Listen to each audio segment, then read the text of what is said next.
Nashville's director of schools may soon have a lot more explaining to do about how his administration has handled misconduct allegations.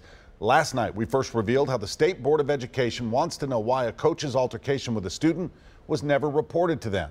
Now it turns out there may have been a lot more Metro School employees whose troubles were never reported to the state. News Channel 5 Chief Investigative Reporter Phil Williams continues his investigation. Phil.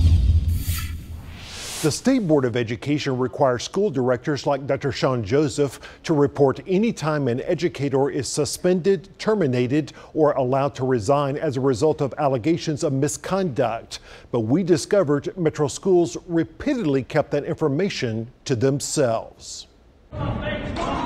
This video, first obtained by News Channel 5 Investigates, shows former Overton High School coach Arnett Bodenhammer in a physical altercation with a student. For the student's mother, the outcome should have been clear. I don't want him working with anybody's kids. We spent a lot of time listening to parents. But Metro Schools Director Dr. Sean Joseph overruled the principal's recommendation to fire Bodenhammer, instead giving him a 5-day suspension. Even then, the State Board of Education says Joseph's office failed to report the suspension to them. I had to get myself out of there because it was going downhill fast. And after our investigation revealed horrific sexual harassment allegations against the executive principal of John F. Kennedy Middle School, Dr. Sam Braden was suspended, then allowed to retire. The district's own files include allegations of misuse of school funds, but Braden wasn't reported to the state. We also uncovered the case of Hunters Lane High School teacher Daniel Schoenberger. District files showed the principal found evidence of him inappropriately contacting a student over social media, then lying about it. She recommended that Schoenberger be fired, but Joseph changed that to a 3-day suspension. His contract was not renewed, but the state was never told. Among the others also not reported, an Antioch High School teacher who was suspended after being accused and later arrested after he allegedly touched a student's buttocks. Another Antioch teacher who resigned after he allegedly placed a student in a chokehold.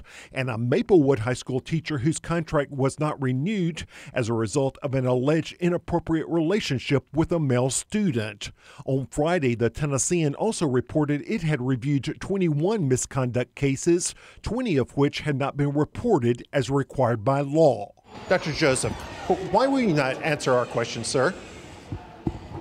Why will you not answer our questions? While Joseph initially tried to sidestep the questions we uncovered, this week the school board approved a $100,000 contract with a law firm to review the district's HR practices, a step that Joseph himself said reflected the community's concern. We're looking at what we've done to make sure it was done correctly, and if something wasn't done correctly, make sure we put practices in place to fix it. Even though Dr. Joseph certainly would not have been the one to personally report those cases, the State Board of Education puts responsibility directly on the director of schools to make sure the law is followed. That's why, according to a spokesperson for the board, Joseph himself could end up facing a public reprimand. Phil Williams, News Channel 5 Investigates. Thanks, Phil. Tonight, we have a statement from Metro Schools, and they're blaming a former human resources employee. A spokesperson said, upon review, it does appear that a handful of cases which should have been reported to the state were not properly reported. She added that's part of the reason that the employee is no longer with the district. She said Metro Schools are working to get the problems fixed as soon as possible.